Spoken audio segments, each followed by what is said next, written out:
Hello folks, welcome back. This lecture is going to be titled Bridge Builders, and it's kind of built on the premise that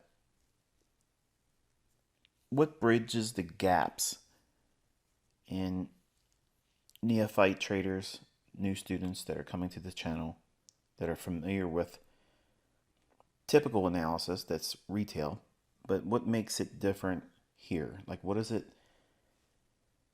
that you should be trying to aspire to understand? Now, obviously, a lecture like this isn't intended to obviously do a compendium. Like, it's not going to be a be all end all panacea. But if it's a conversation that you would have with me if we just met somewhere, perhaps in a cafe, we introduced ourselves, and through casual conversation, the idea of, what do you do for a living? And obviously, I've had that happen over the course of my life many times. You'd be surprised how many people really don't understand what it is that we do. And this is kind of like a discussion for the very brand new students that come to this channel. Now, some of you aren't going to learn a whole lot from this, the ones that have been here for a long time. This is going to be kind of like what you already know. Now, don't let that discourage you, because you might catch something in this teaching that you weren't expecting. I was going to do this in 3 sessions or 3 volumes, but after doing some outlining and such, I kind of streamlined it into this presentation here. So bridge builders is kind of like the topic of what is it that you're going to be trying to do as a trader, as a student, as a technician. What is it that you're aiming to do in the marketplace?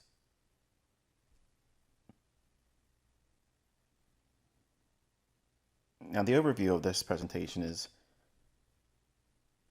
the theme of a bridge and the building of that bridge. Now, that's an analogy, obviously, but applying it to this presentation, in the first stage would be design, where you envision trade setups. Like, what does it look like? Because there's a lot of people coming to the channel all the time, over 350,000 followers on the channel now, which I'm absolutely humbled by. Thank you very much. What do these setups look like? And what's the inception and what's the terminus? Where does it begin? Where does it end? And loosely, that is the trade idea. So what is it you go into the charts looking for and hunting? That idea of a bridge will make more sense as we get further along in the discussion here, but the second stage of this presentation is framework.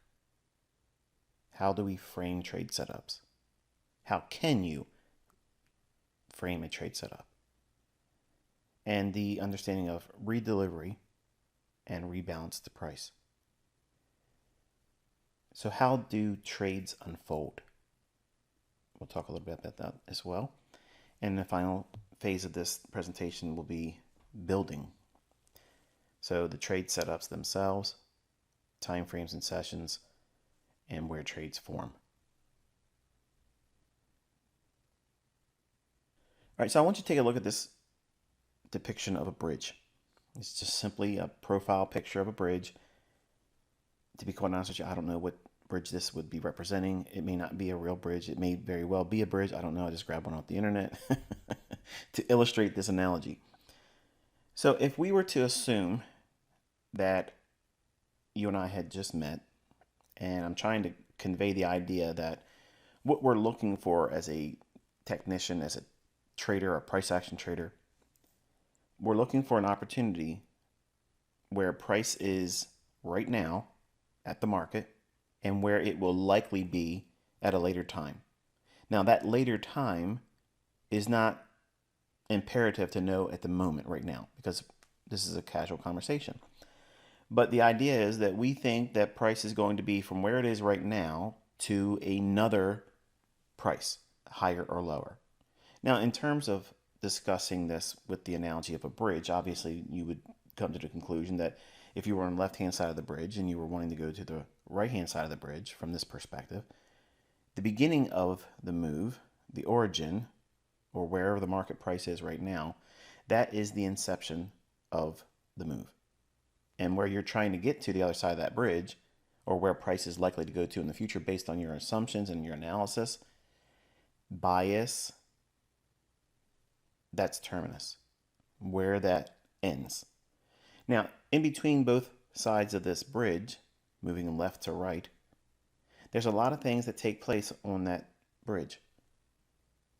Vice versa, if you're on the right-hand side of the bridge and you're trying to go to the left-hand side, the right-hand side would be the origin of where the market is right now, or the inception of the price move that you're trying to capitalize on, and moving to the left side of the bridge. That would be where terminus resides, or the end of the move. Now, obviously, much like this bridge would represent here, if you were on either side and got to the other side of the bridge, it doesn't mean it's the end. Obviously, the road would continue into another direction and maybe branch off in other directions, much like the market would as well. But we're only looking for a snapshot in price action, a right now moment, something to capitalize on where we can frame it with this logic in mind. Now, perhaps you've had the pleasure of sitting in traffic on a bridge. I have had the unfortunate experience of sitting in New York traffic on the George Washington Bridge, on the Verrazano Bridge, and it's a little unnerving, and it was usually when they were doing construction. When you're on these bridges, and I know some of you are like, get to the point. If you're that type of student or that kind of viewer, I suggest you don't even follow this channel, because I like to go into detail, and they are needed details, because the world today is thinking that everything should be done in 144 characters, okay, or in 20 seconds, and you can't learn this in that little bit of time. So do yourself a favor, go watch somebody else that thinks they can condense all this stuff in 5 minutes. You're not going to learn it all there. You'll be back here, but just know that you can't learn it quickly. But if you're on a bridge like this and you're going through a construction zone, there's a lot of activity going on, and you may have to change lanes. You may have to move into one single lane where it would usually be 2 lanes.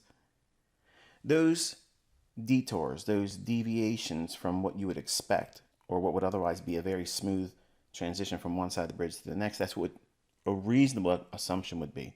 But traffic, much like market volatility, presents its own deviations, detours, and delays.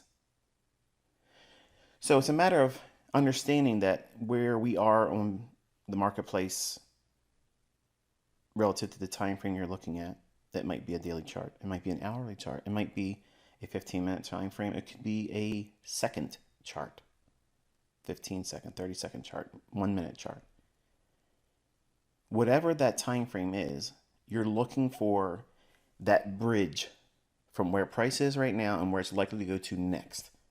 You're not trying to hold on to a 10-year move.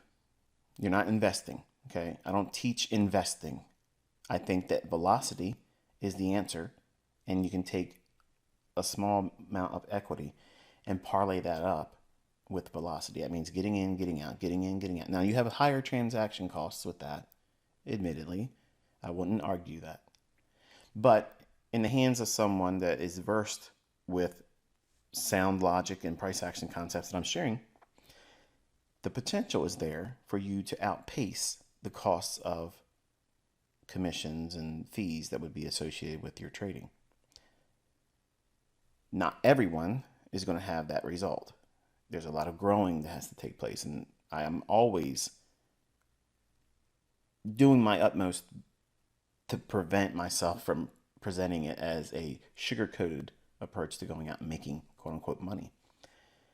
But the skill set of understanding where the price is right now and where it's likely to go to, that framework is how you're designing your understanding that repeats over and over in price charts and studying price these phenomenon repeat.